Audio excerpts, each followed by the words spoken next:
This is the Prima Official Strategy Guide for Super Mario Sunshine. Back when Sunshine came out, we didn't have the internet where you could look up tutorials for any part of the game you needed. Instead, we had to go to GameStop and pick up one of these masterpieces. I mean, it has everything you need. Movement tutorials, descriptions of characters, blue coin locations, a guide for each level, and even special Mario Sunshine postcards. Needless to say, these guidebooks were cool. So today, I decided that I wanted to use this Prima Strategy Guide to complete Super Mario Sunshine exactly as Nintendo intended. But before we start the video, I just wanted to say, if you end up enjoying it, please subscribe. Only like 25% of my viewers actually do, and it helps me out a lot. So in Mario Sunshine, the game starts off showing Mario, Peach, and a bunch of Toads going on vacation. They're hanging out in a plane, watching videos, and doing whatever this is. However, once we get down to the island, there's a bunch of goo, and for whatever reason, it's Mario's job to clean it up. Great. So we chat with the townsfolk and Toads? Yep, I'm glad I got to see this awesome information, and then go about picking up Flood and learning about how he works. This is a good time to mention that when I said we're going to be playing this game as Nintendo intended, I wasn't lying. Every time I made it to a new level, I read every last bit of text and followed it one for one. It was kind of awful, but whatever. So after hearing Flood's explanation, we shoot a piranha plant a bunch of times in the mouth and save the day. But once we collect the shine sprite, something tragic happens. Mario incarceration.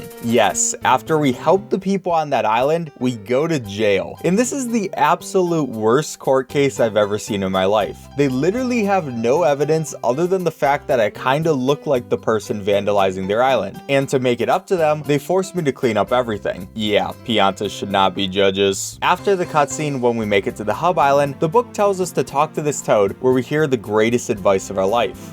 Ka-smash! Why don't you give it a try? Ka-smash!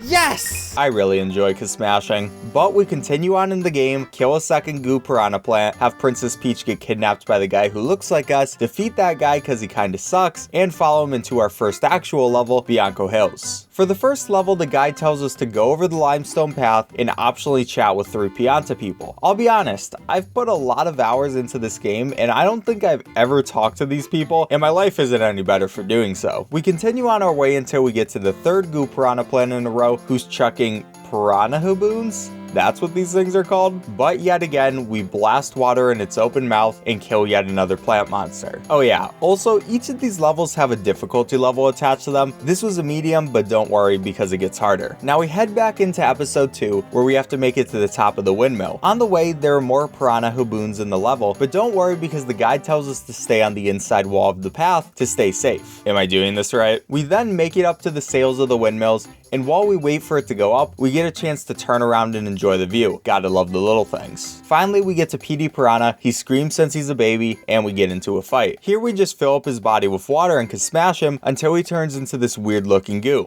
Awesome. After that level, the 4th goo piranha plant shows up in Delfino Plaza, so we have to take care of it. The book gives us the choice of continuing stage 1 or checking it out, and my stream wanted the lighter. But this piranha plant was different because instead of taking 3 hits, it took 6. Love the innovation. And that led us to stage 2, RICCO Harbor. RICCO Harbor's first level is a boss fight with a giant blooper, and its difficulty level hard. Needless to say, I was scared. It took a little bit of platforming, but eventually we made it to the Gooper Blooper, who had a tentacle sticking out of some containers. Might as well pull it. Out comes the Gooper Blooper, who tries to attack us, so we pull off each of the blooper's arms, then grab its nose and stretch it until the beast is flattened. This is way more morbid than I remembered. After the second time doing this though, he flew away and we got our next shine sprite. Next was one of the best levels in Sunshine, blooper racing. The guide advises us to talk to the blooper salesman, who calls himself the big daddy of blooper surfing. What a weird title to have. But we take a blooper from him to get to the sewers and just have to race throughout a strange track that this weirdo designed within 45 seconds to get our next sprite. We go back in one more time to episode 3, and this was our first insane difficulty level. Honestly, I can see why I had the name. We had to do like a whole page of platforming, and it was kind of insane looking back at the book for the next step every 3 seconds. But after we got that shine, it was time for yet another goo piranha plant, which I feel like I don't really have to explain anymore. At least doing this fight led us into one of my favorite areas in Sunshine, Gelato Beach. In the first level of Gelato, we spray some weeds in the ground and cause structures to form for some reason. We finally create a sandcastle which we went into. It was time for our first floodless level. See, in some levels of the game, Shadow Mario steals FLUDD and makes me do actual platforming. We had to run past several sand blocks that would disappear when you touch them. Luckily, in between we would get the orange blocks where we could take a breather and get back to it. Finally, we did some platforming to the shine sprite and finished the level. In Gelato 2, we had a bunch of cataquacks on some mirrors and needed to get rid of them. They can't be touching my mirrors. So we sprayed them with water before smashing them, killing all the innocent creatures and even a random Wiggler because Mario just doesn't care. However, the Wiggler actually didn't die. He was also really angry the next episode, so that was kind of awkward. We could smash him 3 times in the body though and got another shine sprite. This is where we get to the infamous Sandbird level, which somehow was only difficulty level hard. For this stage, we get on a moving Sandbird and need to collect 8 different red coins. The bird will also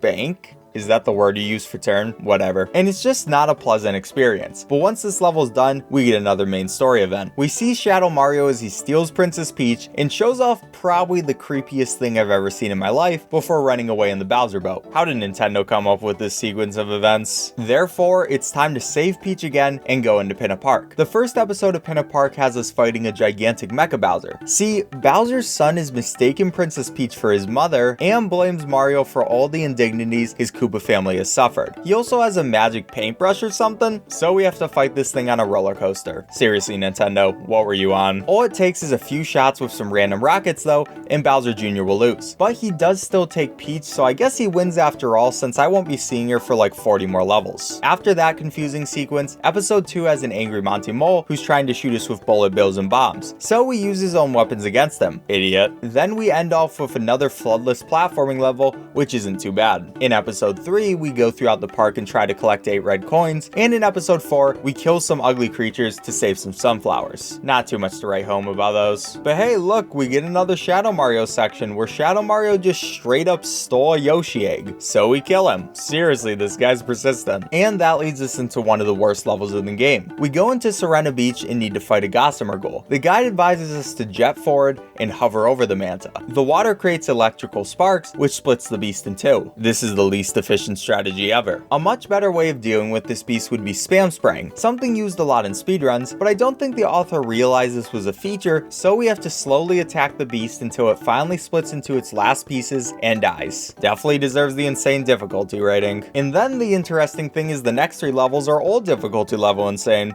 Great. In level 2, we have a floodless level and kind of just do some platforming. Level 3, we go on a whole goose chase because Yoshi wants a pineapple, and in level 4, we play slots. I also learned from the guide that the slot machines give too much money, which is the weirdest casino excuse I've ever heard. At least Mario can now add thief to his list of crimes. We play a few slot machines though and do an absolutely terrible puzzle. The worst part is the guide tells us to spray lightly in one position or you'll be here all day. But that's literally not possible. This game just doesn't work. When you finally finish it though, there's another floodless level and some more platforming to finish out with another shine sprite. Then episode 5 is a level where you throw fruit at a boo. This guy's kind of a weirdo because he literally licks the slot machine and it makes me feel a bit uncomfortable. Hitting him with a chili pepper and then any other fruit will deal some damage though, and doing that 3 times ends his life. But then we have to do episode 6, which is just boring. In this level, we have to clean up all the goo on the beach. The guide tells us to slowly go and spray all the goo, and it kinda takes forever. Again, things could be so much faster with spam spraying, but I guess that's the entire run. Finally, we can move on to NOKI Bay. In the first episode, we start out by exploring the sea level area and finding some raccoons trying to sell a mud boat for 90,000 coins. But the thing is, they aren't. The guide just wanted to lie. After that, we slowly platform up the mountain until we reach everyone's favorite boss, this mole guy. We defeat him in the same way as usual, not too much to say about that. The next stage requires a lot of platforming, but that also seems too difficult. Thankfully, it gives us another option of using a rocket nozzle to go a separate route to reach the boss of the stage. I'm all for less work, so of course I take the second option. Then it's the same blooper boss that we've seen before, so hey, that's fun, and we can move on. Episode 3 is just a simple red coin level, but some real difficulty comes in at episode 4. This is the infamous toothbrushing level. Basically, we have to go into the water and clean some eels' gigantic teeth with FLUDD. This is probably one of the clunkiest levels in the game, but I had the Prima Official Strategy guide, so it was easy for me.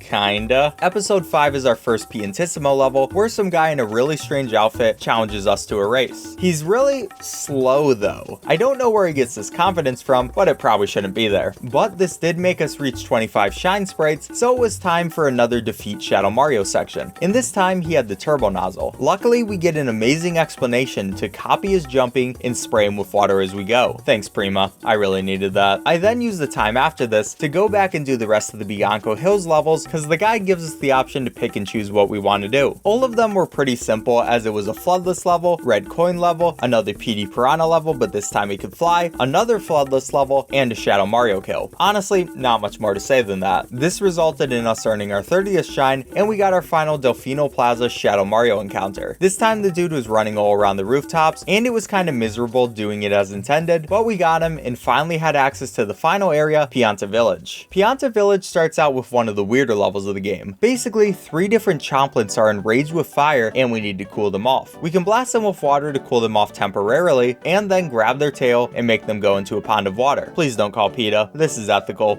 I hope. The next level is another Piantissimo level. Thankfully, the guide lays out the exact path to take and makes sure that we can beat the menace. It also gives us the awesome tip of if Piantissimo is able to beat you, you can choose to not suffer his verbal torment and lose a life, but instead pause and exit the area to try again. I'm very glad even the Prima Official Strategy guide is fine with using cheesy strats. Luckily, we don't have to use this strategy though, and we can move on without any verbal torment. And this leads us to episode 3, the Goopy Inferno. You might remember this stage from when you were as a kid as one of the hardest things in the game. The whole stage is filled with lava and we don't have flood. Luckily, the Prima Official Strategy guide gives us 3 different methods to choose from to beat the level. The regular method, the totally awesome shortcut, and the Lovely shortcut. I went with the Lovely shortcut because it was apparently the craziest method. With this method, you go into the river and pop out, using the water on Mario's body to slowly get rid of the goo. It takes a few times, but eventually we get to our destination where we obtain flood and wash off the mayor for another shine sprite. Episode 4 then gets much easier in that we just need to give a chain chop a bath, and it's pretty simple. But it was a much needed break from 2 difficulty insane levels, because episode 5 is even crazier. First, we have to get a Yoshi by giving him a fruit of his choosing before jumping across a few mushrooms. The problem is, the way of transportation that the guide gives us for these mushroom jumps is miserable. See, we could spin jump and cross distances extremely safe, but the guide tells us to Yoshi double jump across them. You barely get any leeway with this jump. This part took me more times than I choose to admit. Finally though, I got to the destination, sprayed some weird orange stuff, and made it into the next floodless level. This one requires getting people to throw you across large distances, so while you need to be precise, it isn't that bad. We made it through. Then in episode 6, 10 Piantas are covered with goo. I seriously have no idea how this keeps happening. We have a time limit to save them, but it's not that tight. All we do is go one by one, washing them off and making them dance. And then episode 7, like usual, is a Shadow Mario episode, so not much to explain there. At this point, all we have left to do is a bit of cleanup. To beat Mario Sunshine, you have to beat episode 7 on every stage. This is because episode 7 will always be the Shadow Mario fight, and all of these fights need to be completed before the end. So I went through doing my leftover levels, following the guide the entire way. And that finally brings us to the last event in Super Mario Sunshine. Once you beat all Shadow Mario fights, the entirety of Delfino Plaza is flooded. Yeah, Bowser Jr. literally tried to kill all the Piantas. We of course need to stop this and platform our way to Corona Mountain, the last area of the game. The start of Corona Mountain is some pretty simple platforming, so it isn't that hard. But once you get past the platforming, we get to the boat part. Literally the worst part of the game. This boat